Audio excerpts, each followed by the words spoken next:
decidido, honesto, humanitario, participativo, coherente. Por un cambio en Santo Domingo Oeste, César Guzmán, el diputado de todos.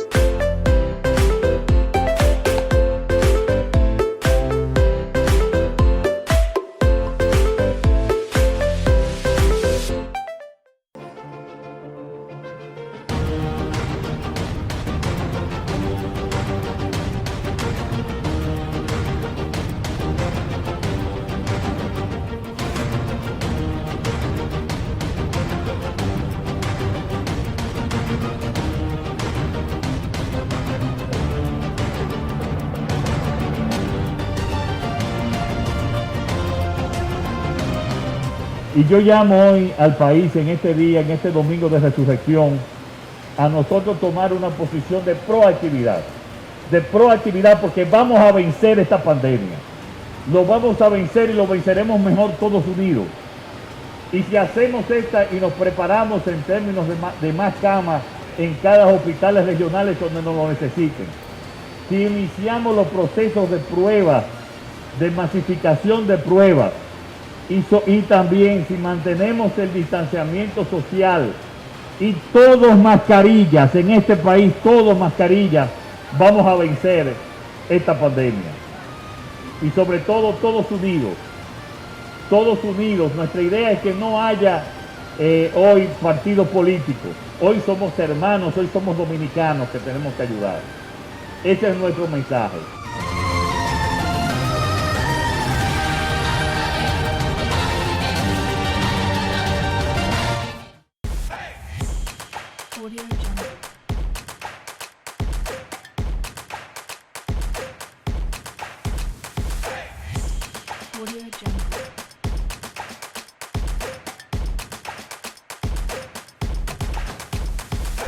Audio Jungle.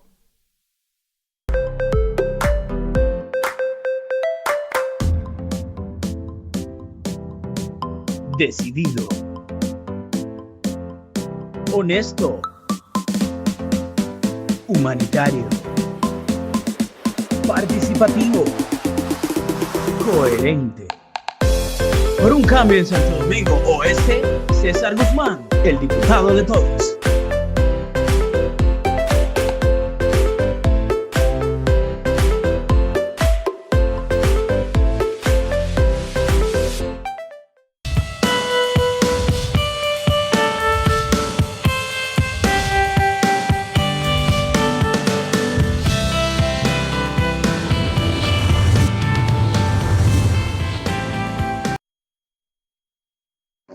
Muy buenas tardes, amigos de Políticas Públicas. Hoy está aquí, como todos los días, César Guzmán y Félix Luna, y tenemos como entrevistada a Sergio Elena de Selima, candidata a vicepresidencial de la coalición del Partido Fuerza del Pueblo, Partido Reformista y las demás fuerzas que han combinado para ir a participar en las elecciones. Pero antes tenemos que decir que, como todos los días, el ministro de Salud Pública dio su informe.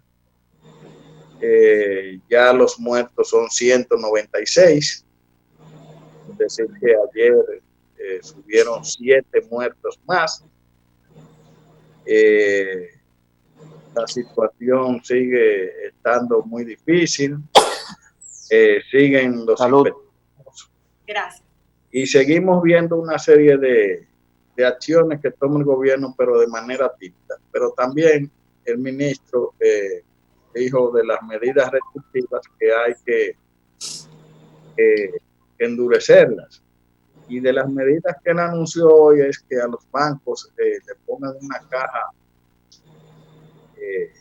para adultos mayores, que también dijo que sea obligatorio el uso de la mascarilla en los supermercados, en los bancos.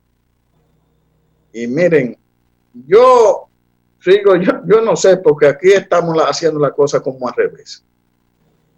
El gobierno, y es lo que manda, es que la gente se quede en casa, está bien. que se quede en casa. Pero ¿cómo se van a quedar en casa? Mire, usted coge a los bancos. Los bancos, hoy, por ejemplo, el Banco de Reserva, que es el mayor del país, y el Banco del Estado, eso tiene una fila, que eso no tiene nombre. Pero filas interminables, filas de las personas que van por la caja y filas de los que están en el autocaja de los vehículos. Para empezar, y todos los bancos están llenos. Los supermercados están llenos. Entonces yo no estoy entendiendo cómo se van a quedar en casa si la gente tiene que salir a buscar dinero, a comprar comida y a comprar medicina.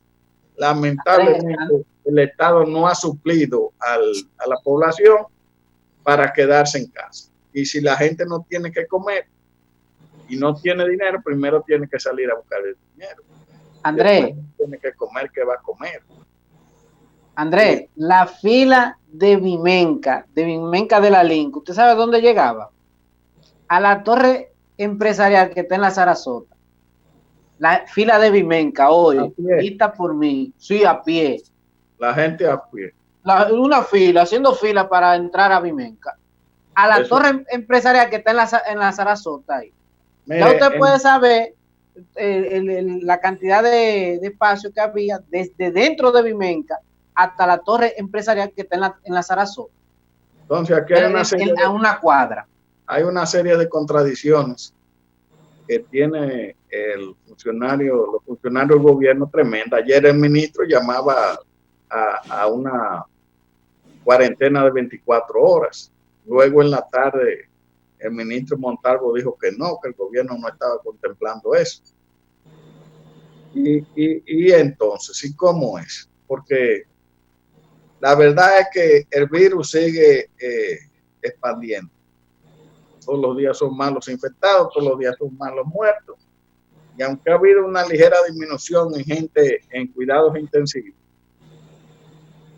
pero siguen aumentando los infectados. No quiere decir que de esos infectados no todos no vayan a cuidados intensivos, pero quizás de eso vayan muchos.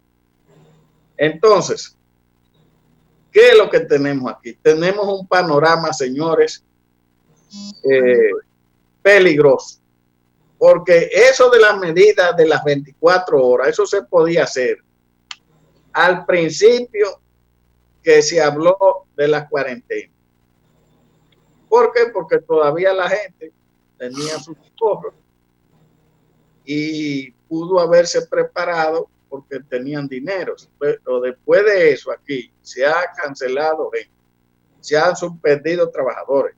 Hay los chiriperos y la gente que vive del día a día no ha podido salir o no vende nada porque no ha habido gente en la calle. Entonces ahora es un momento que no se puede tomar medidas. Entonces estamos, señores, atrapados. Y esta situación, ¿quién es responsable? ¿Quién es responsable? El gobierno de Danilo Medina. No es más nadie. Ya arrancó esto sin un plan. Y hoy tenemos 45 días del primer caso y no han sido capaces de tener un plan que en verdad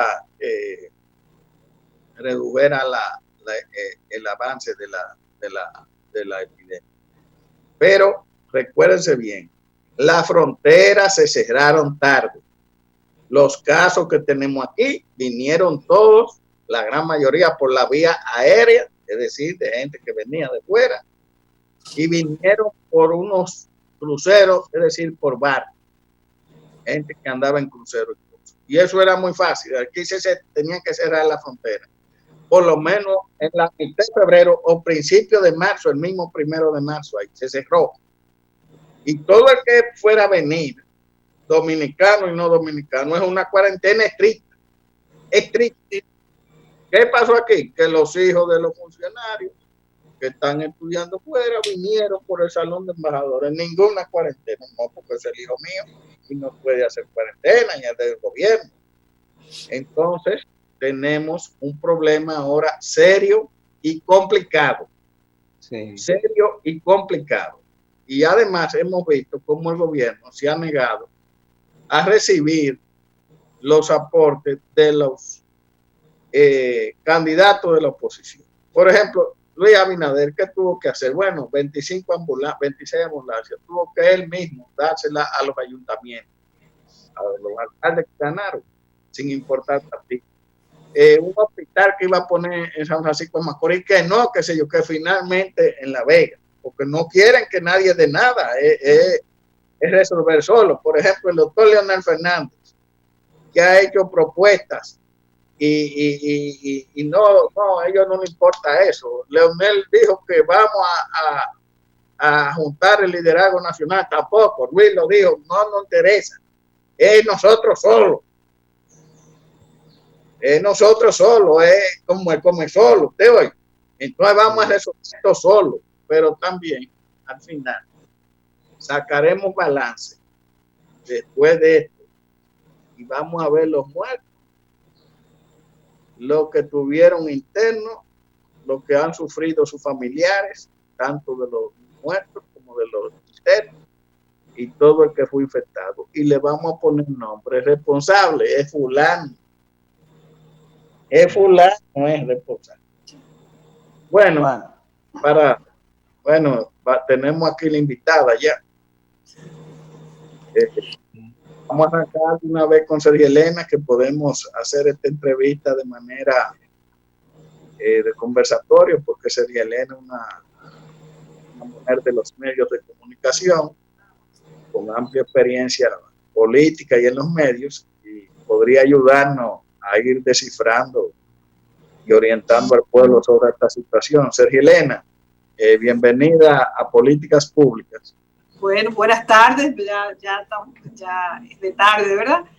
Sí. Buenas tardes y muchas gracias a Andrés, César, Félix y a todo el elenco del programa por la oportunidad que me dan en el día de hoy de compartir este escenario con ustedes.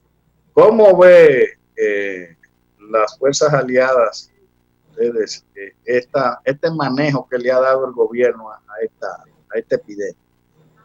Bueno, realmente cada día es como una caja de sorpresa.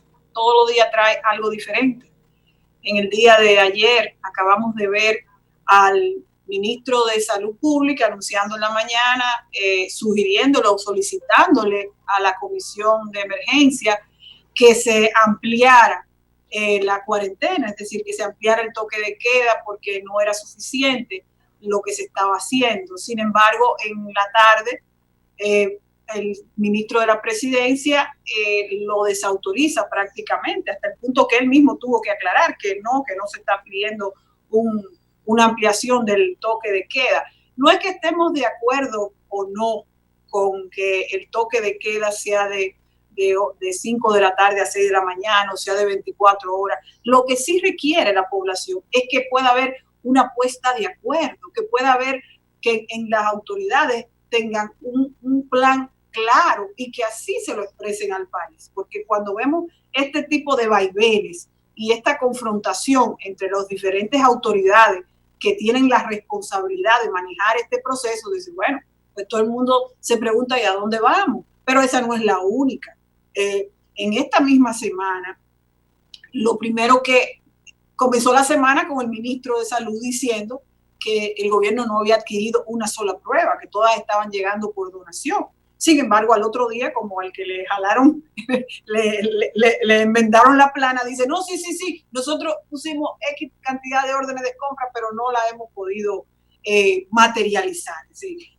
El candidato presidencial del PLD sí pudo obtener pruebas, que aunque dijo un número X, y resultó otro según el ministro, pero el gobierno no ha tenido acceso a poder ir al mercado internacional en busca de esas pruebas para proveer al pueblo dominicano, que es lo primero que se le señaló al gobierno cuando comenzó esta epidemia, cuando se comenzó a hablar de que ya el virus estaba en la República Dominicana, porque también no queremos criticarlo todo, pero ¿qué vamos a hacer? Se le advirtió que había que tomar medidas de que no siguieran llegando al país turistas de las zonas que ya estaban afectadas, de China, de Europa. Sin embargo, hasta el último momento, cuando ya estaba en el país caminando, no se tomaron las medidas de lugar.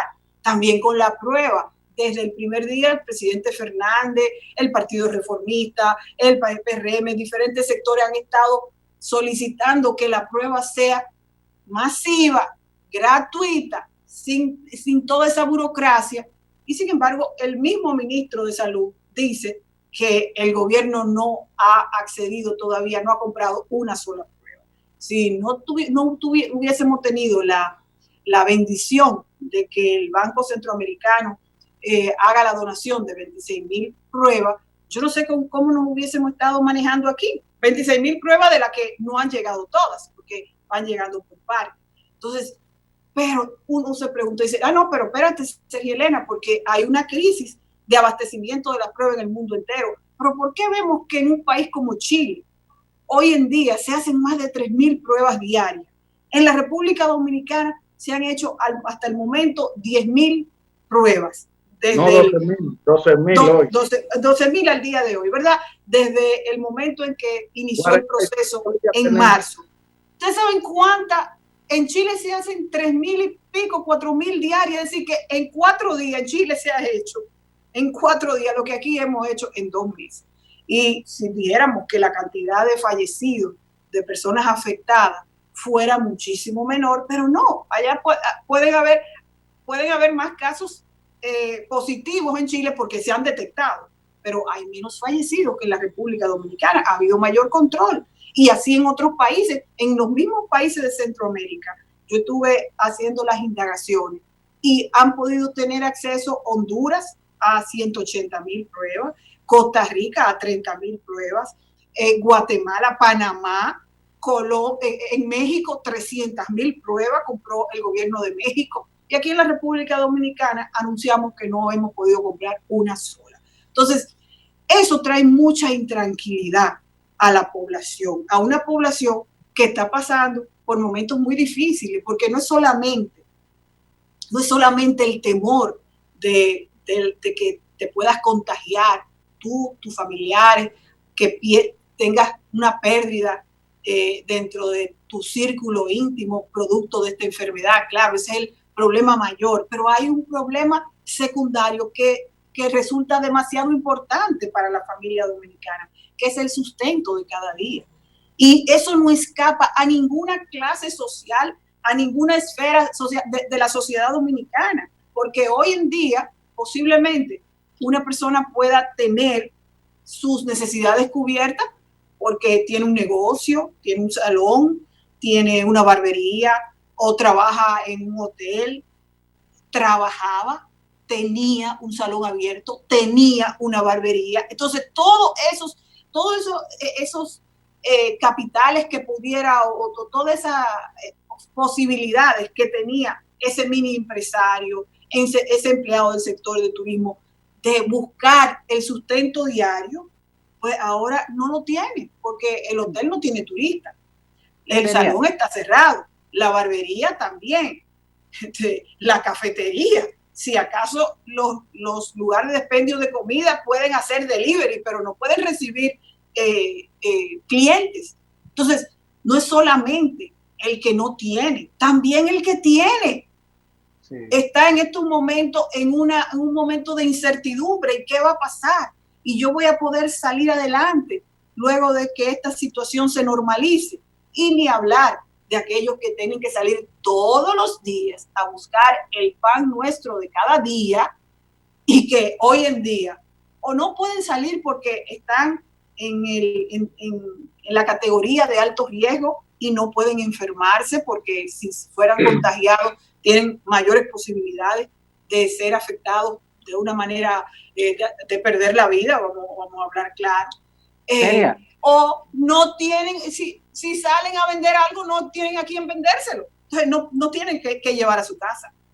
Enfrente de este panorama tan dramático, entonces vemos unas autoridades que no se ponen de acuerdo. Si yo fuera el ministro de Salud Pública, hoy en día yo renunciara a esa posición.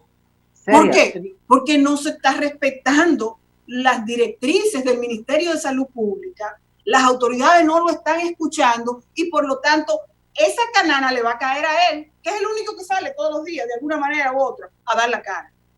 Sí, Seria, una pregunta. Entonces, en términos de analizar a profundidad el problema sanitario en la República Dominicana, ¿a qué atribuye tú más en la deficiencia de esta situación?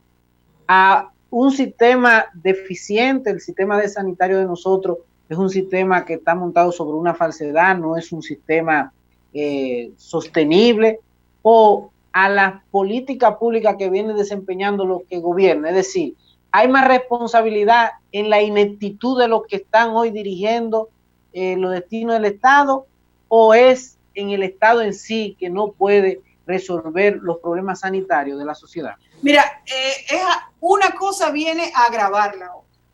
Sí es cierto que los sistemas de salud que tenemos hoy en día en la República Dominicana, y ha quedado evidenciado ahora, son inoperantes. Se habla, el gobierno anunciaba con bombos y platillos que se habían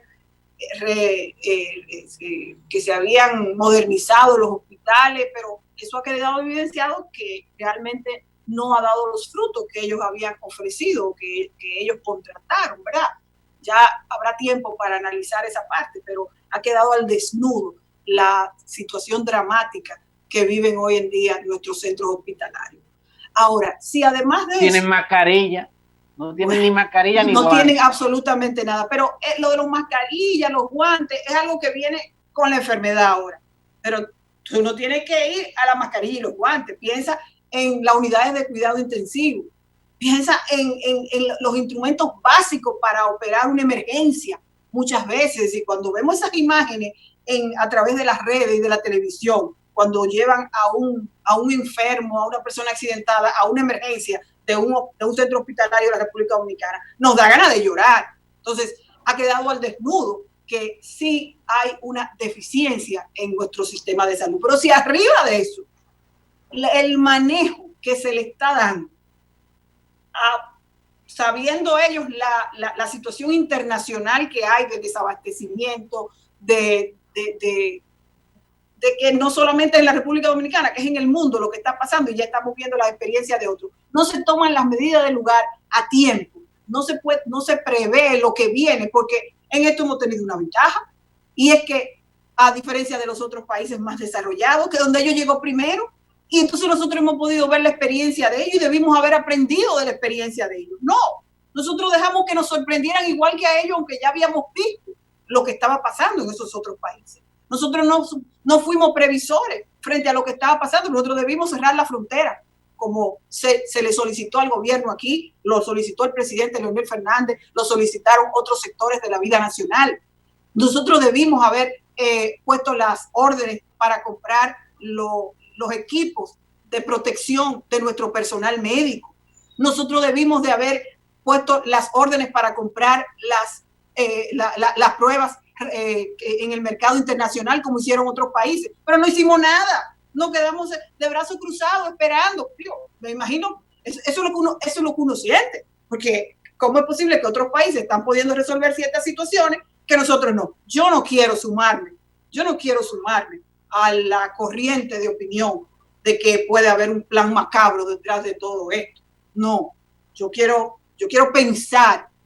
prefiero pensar que le ha faltado, en cierta forma, capacidad de manejo, que ha faltado coordinación, que ha faltado recursos, porque somos un país pobre. Yo quiero darle el beneficio de la duda y no sumarme a unas corrientes que hay en el país que llegan a conclusiones que resultan dramáticas y que podrían ser criminales, pero no me quiero sumar a eso. Vamos a dar el beneficio de que prefiero pensar que ha sido falta de capacidad. Bueno, usted tiene mucha razón, pero primero, tengo que decirle que saludo, buenas tardes, gracias por aceptar la invitación de participar en políticas públicas. Sabe que esta herramienta está a sus órdenes, como su candidato presidencial, que usted es vicepresidenta de Leonel Fernández, y como en este momento él está viendo el programa, también queremos mandarle un saludo muy especial a Leonel Fernández. Muchas gracias. Miren, usted tiene mucha razón con lo que dice, pero es bueno abundar en que en este momento que estamos viviendo en la República Dominicana, que tenemos las autoridades más incapaces de la historia de la República Dominicana, incapaces porque lo que usted acaba de decir no tiene desperdicio. Pero yo quiero que me pongan imágenes, señores, de lo que está haciendo ahora mismo Salud Pública con los médicos, con las enfermeras de República Dominicana. Señores, el equipo de protección, llámese el uniforme que utilizan de protección, señores, lo están lavando. Lo están lavando. Podemos ver imágenes del entorno de hospitales como Marcelino Vélez, donde el uniforme de los médicos, de los doctores, lo están lavando y usted lo ve, mírelo ahí. Ahora mismo en pantalla tenemos imágenes de esos uniformes de protección que utilizan ahora mismo. Señores, lo están lavando y lo están secando, como que estamos hablando de una ropa normal de cualquier ciudadano. Entonces, lo que estamos viviendo en la República Dominicana es una barbaridad. Yo entiendo que, como usted muy bien dice, hoy en día el informante de muertos, porque así es que hay que decirle ahora, esa persona que es el ministro de Salud Pública, se ha puesto la chaqueta, se ha puesto el uniforme de ser él el que se encarga de dar los resultados de tragedia en el país, que a diario todos los dominicanos tenemos que esperar a las 10 de la mañana que ese señor venga y se ponga un traje, venga y se ponga haga una rueda de prensa para dar noticia negativa. No hemos visto la primera medida. Bueno, escuché una ayer, pero parece que en contra del anillo palaciego de Danilo Medina, porque lo que él dijo en la mañana, en la tarde, uno de los jefes del gabinete, de lo que es el danilismo, lo desautorizó y dijo que no, que eso no podía ser. Y bueno, ahí parece que ahora mismo las autoridades, el gobierno, el danilismo, hay contradicción.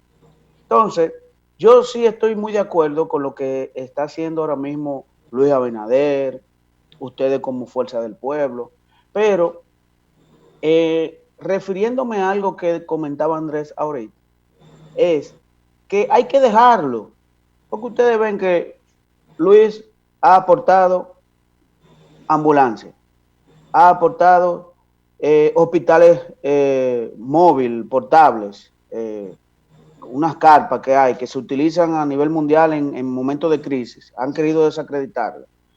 Ha aportado de todo, alimentos, ha aportado mascarillas. ¿Y qué ha hecho las autoridades? Las autoridades han rechazado todos los aportes que él ha hecho. Hoy mismo Leonel Fernández le está donando 2,000 kits de protección al colegio médico. Han donado también pruebas que hoy, como muy bien dice Sergio Elena, han donado pruebas que hoy el gobierno no ha invertido todavía o no ha demostrado que ha comprado la primera prueba. Pero mira, César, la verdad que tener que el país estar a la espera de que los políticos de oposición sean que le suplan o que puedan venir en auxilio de las carencias que tienen, eso da pena, ¿verdad? Y te voy a decir, en el caso del presidente Fernández, en una reunión en un diálogo virtual popular que tuvo con la provincia de San Francisco de Macorís, donde se le explicó en detalle la situación dramática que vive la provincia de Duarte. Él pudo conversar con el padre, con el cura, con los médicos, con los dirigentes comunitarios y con los médicos que están en los hospitales, y pudo escuchar de viva voz. En esa provincia, en la provincia de Duarte, que es donde comienza toda esta situación dramática del país, se enfermó el gobernador y murió su esposa y su hermano. Se enfermó el síndico actual de coronavirus, el síndico electo, la vicesíndica electa, el director regional. Entonces, si las autoridades llamadas a a brindar la asistencia, ¿verdad? A poder ir en auxilio de los que están necesitando en estos momentos, son los primeros que se enfermaron. ¿Qué no estaba pasando con toda la población?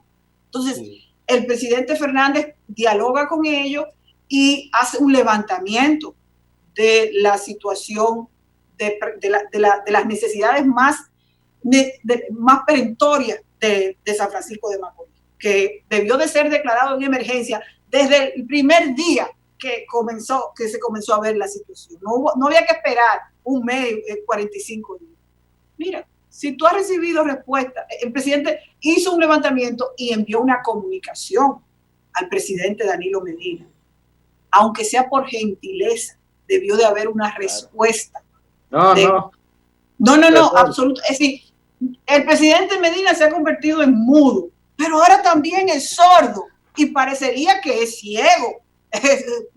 Sordo, mudo y ciego. Yo no sé a dónde que vamos a llegar.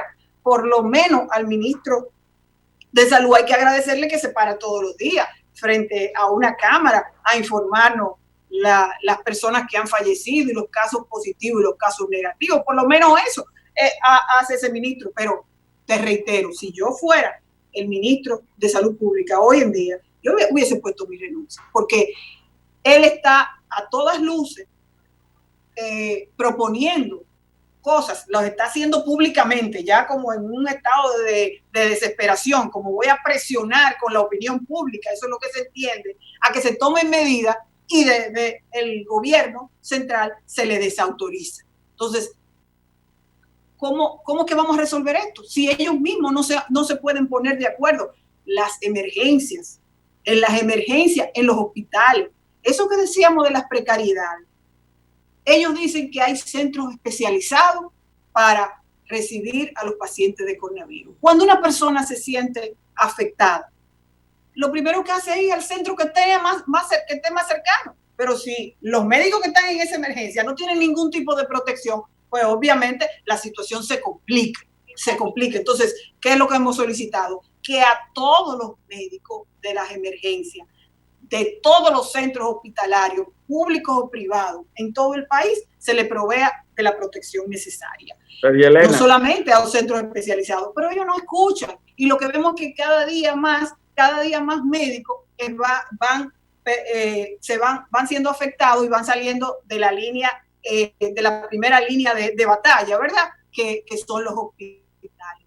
En la provincia de La Vega, espero en Dios que no llegue a presentarse una situación tan dramática como en San Francisco, pero ya hoy vemos que en los hospitales de La Vega han perdido o no cuentan con el 50% del personal médico, porque el que no está afectado está dentro de la edad de los que tienen mayores riesgos a contraer la enfermedad o que tienen alguna condición médica que no le permite estar en contacto porque serían de muy alto riesgo.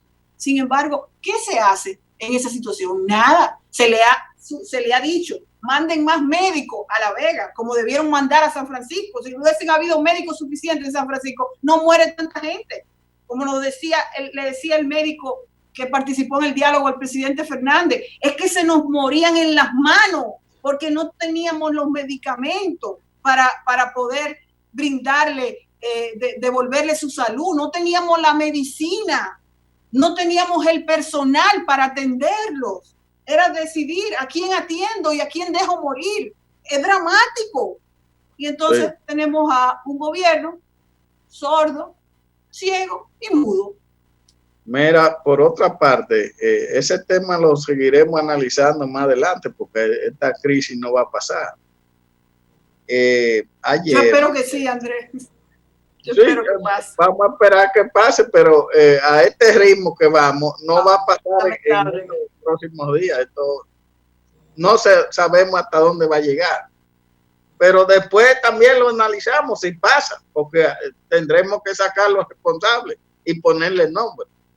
Pero hay un tema que es que ayer, antes de ayer, llegó un informe de la OEA respecto a las elecciones que se suspendieron.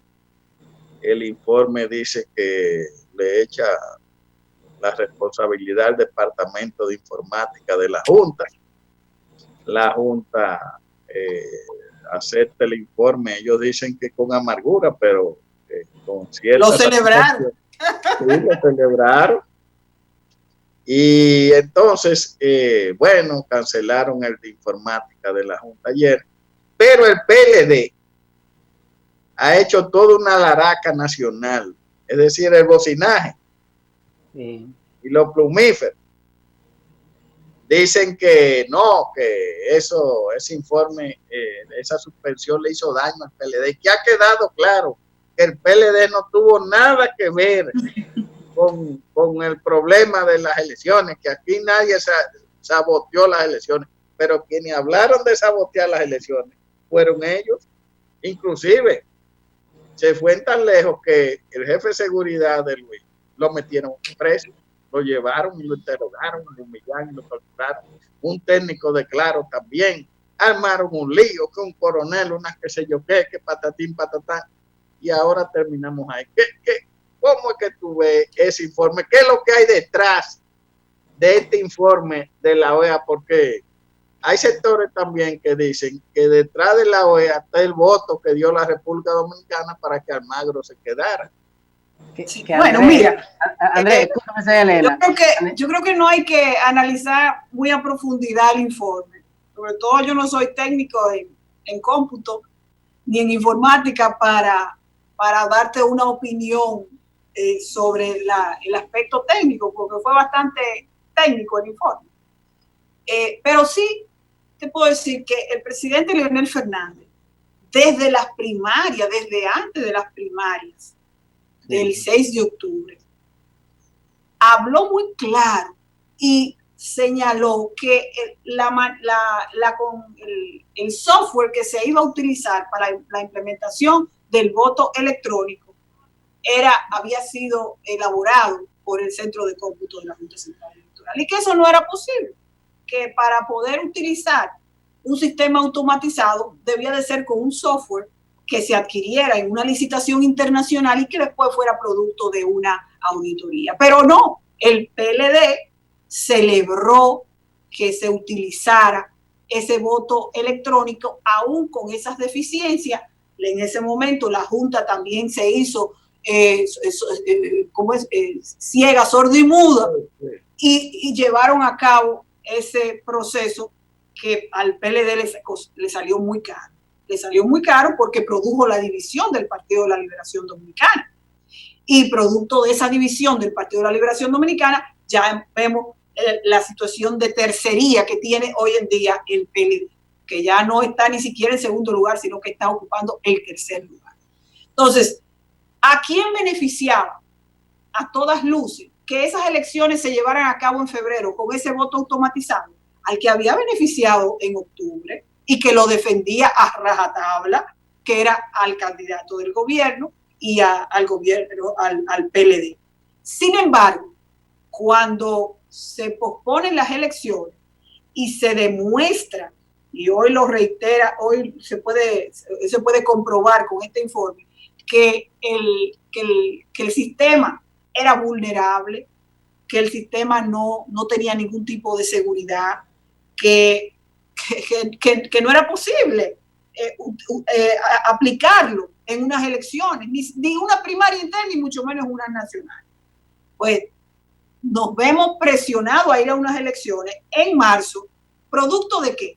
No fue que el gobierno quiso esas elecciones en marzo, fue que el país se tiró a la calle a reclamar unas elecciones que habían sido suspendidas por un manejo, a propósito o no, pero un manejo ineficiente de un sistema que hizo que el país saliera un día temprano a echar su voto y cuando estaba en la fila o ya lo había depositado, le dijeron no váyase para su casa que esto no sirve. Le avisamos cuando venga a votar. Eso fue así fue que la gente lo interpretó y la gente se indignó. Y la juventud se indignó y salió a la calle a reclamar esas elecciones. Y hubo que hacer las elecciones en marzo, porque lo que ellos querían era que las juntaran con las de mayo. Y cuidado, porque sabían perfectamente que las tenían perdidas. Sabían perfectamente que las tenían perdidas.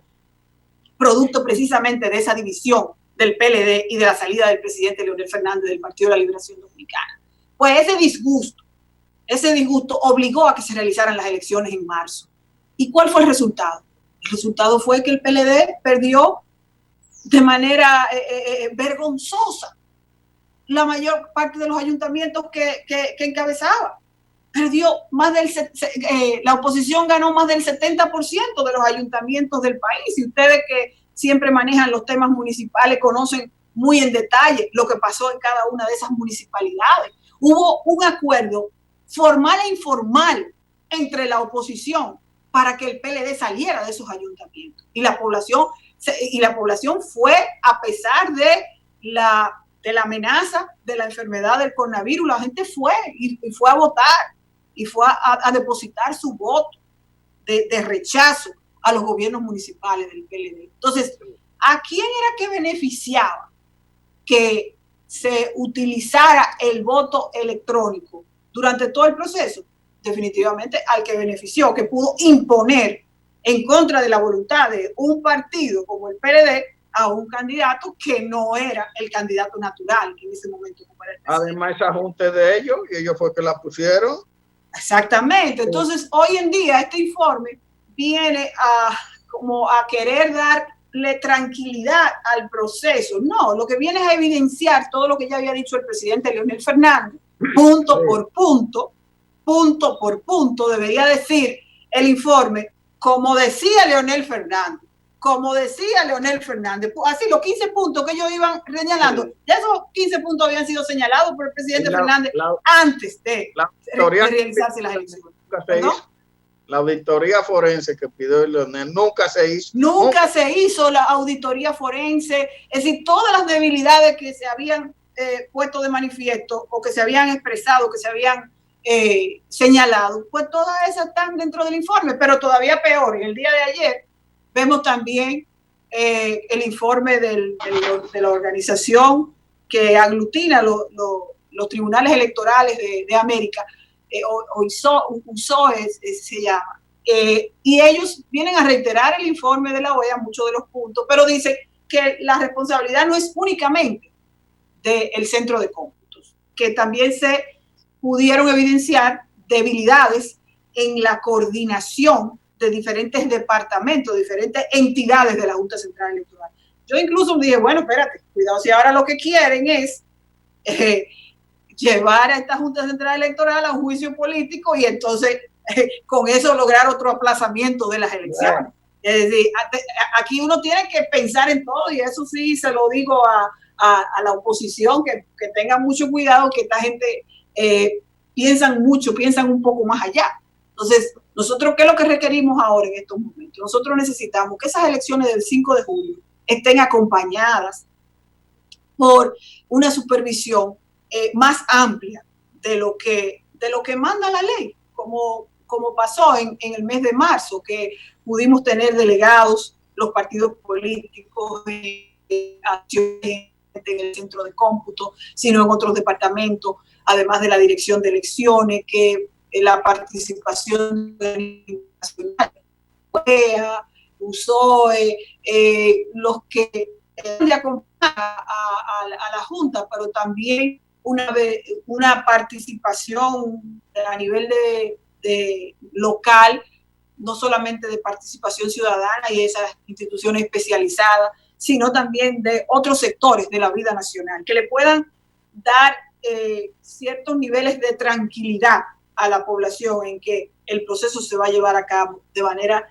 transparente y diáfana y transparente. Porque si además del esfuerzo, del sacrificio que va a tener que hacer el dominicano luego de este proceso, que si Dios quiere podamos haber superado de aquí al 5 de julio, y el riesgo de ir a hacer filas, de ir a votar, lo que implicaría en ese momento ir a votar, bueno, pues si no está rodeado de la transparencia que se requiere, ¿de qué va a valer el esfuerzo? Y nosotros tenemos que defender la institucionalidad del país. Hay un problema ahora, ya salieron las bocinas y los plumíferos pagados, algunos son embajadores y demás, y aquí de abogados. Que no sirve para nada eso.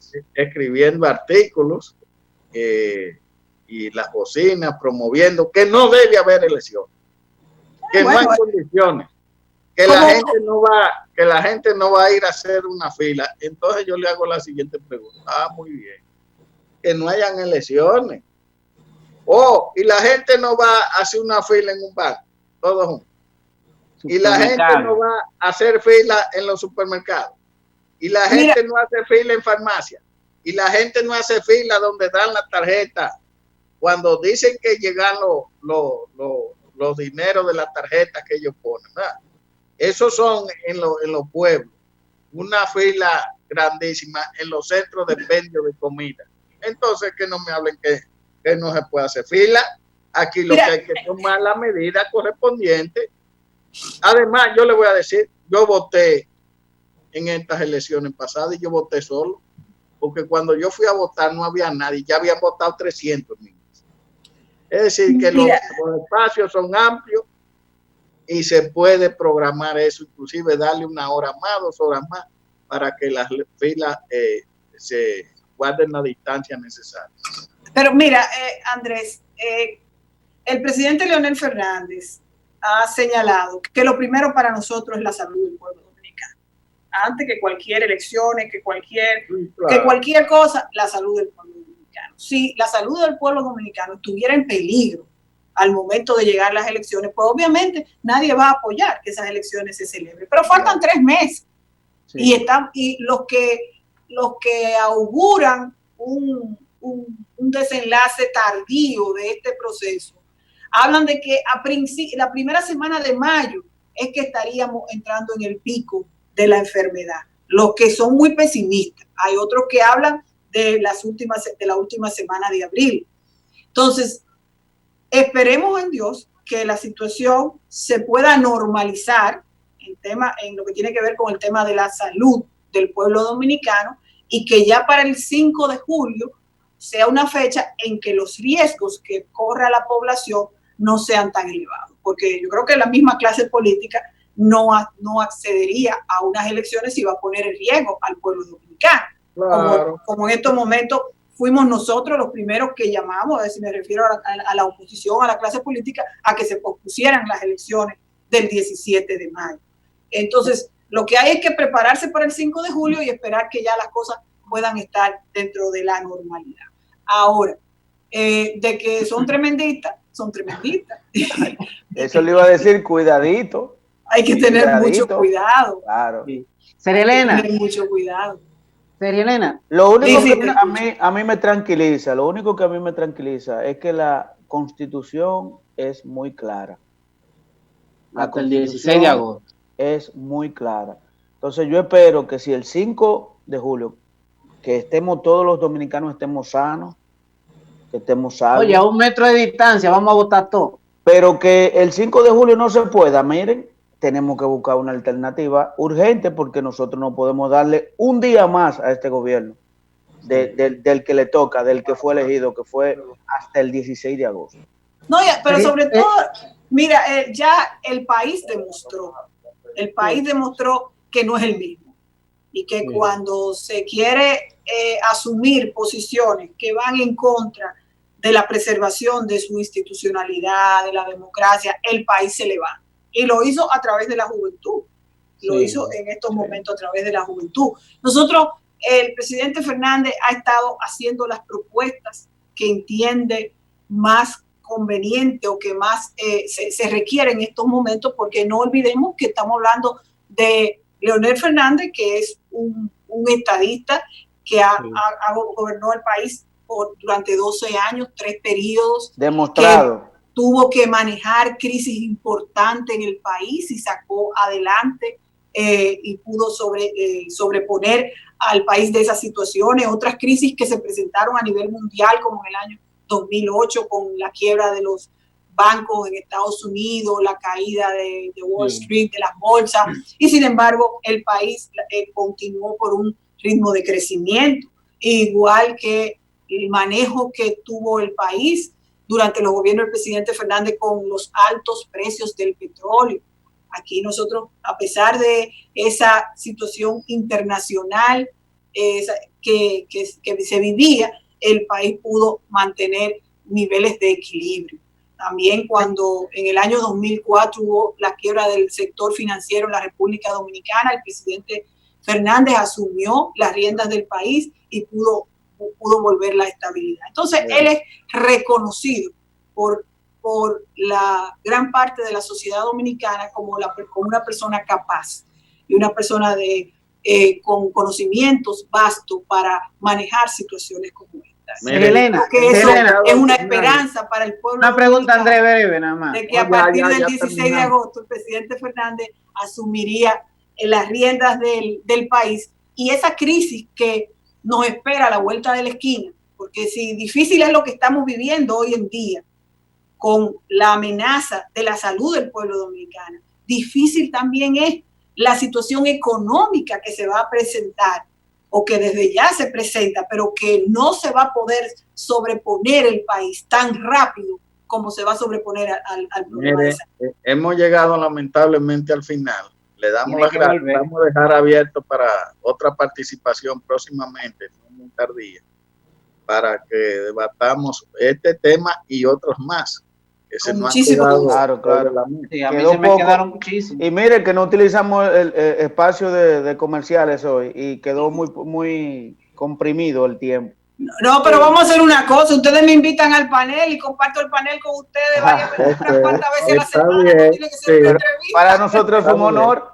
Y dígale a Leonel también que está invitado al programa. Claro. Te lo digo. Bueno, invítelo por ahí que lo está escuchando, porque él sabía que yo venía al programa el día de hoy. Él sabe que estamos a su disposición y queremos que nos complazca con una entrevista. Y de paso le damos un saludo y que se mantenga ahí tranquilo en cuarentena, cuidando y tomando las medidas del lugar. Bueno, mañana estaremos nuevamente aquí a la 1 en Cinevisión con Políticas Públicas. Muchas gracias. Buenas tardes.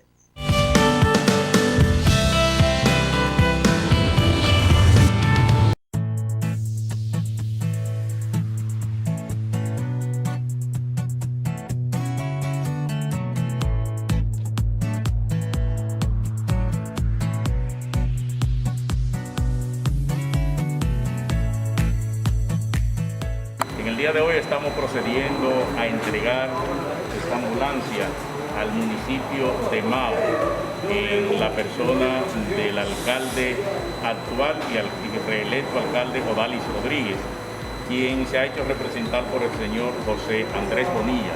Queremos darle las gracias al licenciado Luis Abinader por este aporte que está haciendo en beneficio de la comunidad del país, en este caso, y de aquellas 26 provincias que van a ser beneficiadas con este tipo de ambulancia. Esperamos que Barahona no tenga que usarla en esta situación de emergencia que tiene el país, pero en caso de ser necesario, es una vía para ayudar a los municipios de este municipio de Barahona.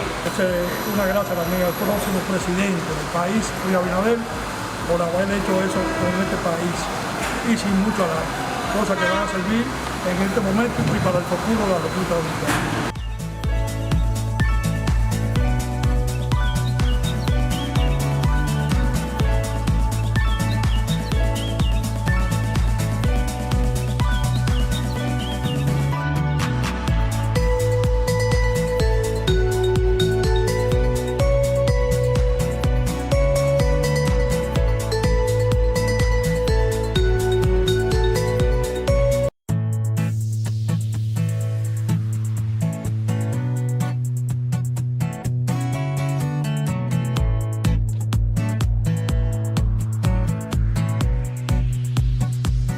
Yo sé que ya algunos de ustedes han tenido contacto con el gobierno, eso es importante, porque lo que yo recomiendo es hablar con cada uno de los subsectores del sector agropecuario, porque cada caso, como ustedes nos han manifestado, tiene sus problemas diferentes y tiene sus soluciones obviamente diferentes. Entonces, muchas gracias por sus informaciones y creo que aquí podemos llegar a una conclusión que es que el gobierno debería de comprar y adquirir los excedentes de producción. Y esos excedentes de producción, entonces, poder involucrarlos en el gabinete social para entonces trasladarlo a los sectores que ahora mismo están pasando problemas, que están pasando hambre en los diferentes barrios, los sectores más pobres del país.